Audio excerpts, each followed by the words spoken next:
একটা জিমিনের সাথে কথা বলি, এদিকে আসো। মজার একটা বিষয়, আমি একটু আগে কথা বলছি, খুবই মজা পেয়েছি, এবার আপনাদের সাথে শেয়ার করব।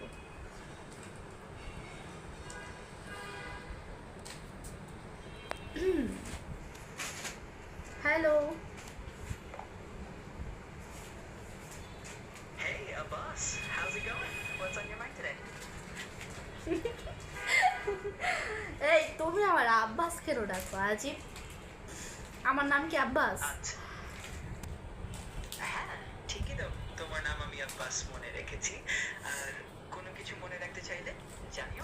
মনে রাখতে হবে না, আমার নাম তো আব্বাস, নামে একটা মেয়ে মানুষ, মেয়ে মানুষের নাম কি আব্বাস হয় নাকি আজিব? আরে ঠিকই বলেছো, নামটা মেনে রাখা উচিত।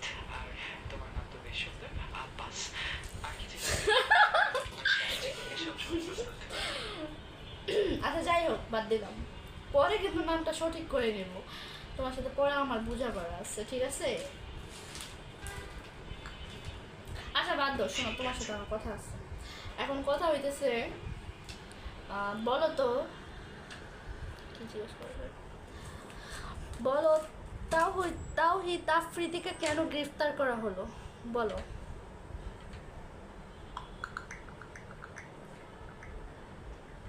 তৌহিদ আফ্রিদি বৈষম্য বিরোধী ছাত্র আন্দোলনের সময় যাত্রাবাড়ি থানায় একটি হত্যা মামলার আসামি ছিল। আর সেই মামলায় সিআইডি তাকে গ্রেফতার করেছে, এটাই মূল কারণ। আচ্ছা, থ্যাংক ইউ। সঠিক। আচ্ছা, মাই টিভি চ্যানেলের মালিকের নামটা যেন কি?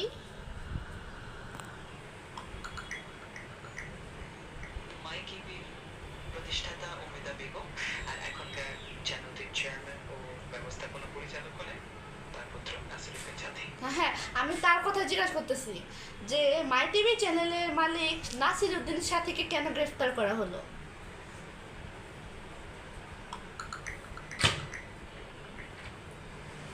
মাই টিভির চেয়ারম্যান নাসিরুদ্দিন সাথীকে গ্রেফতার করা হয়েছে বৈষম্য বিরোধী আন্দোলনের সময় যাত্রাবাড়ি থানায় দায়ের করা একটি হত্যা মামলা আসামি হিসেবে।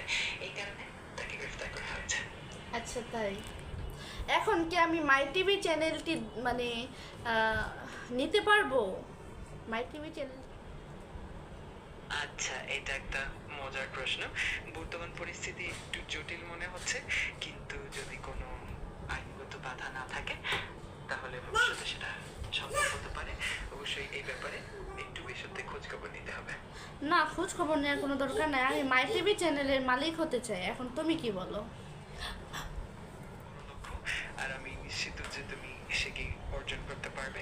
তোমার যদি কোনো সাহায্য লাগে বা কোনো পরামর্শ দরকার হয়, আমি আছি, তুমি এগিয়ে যাও।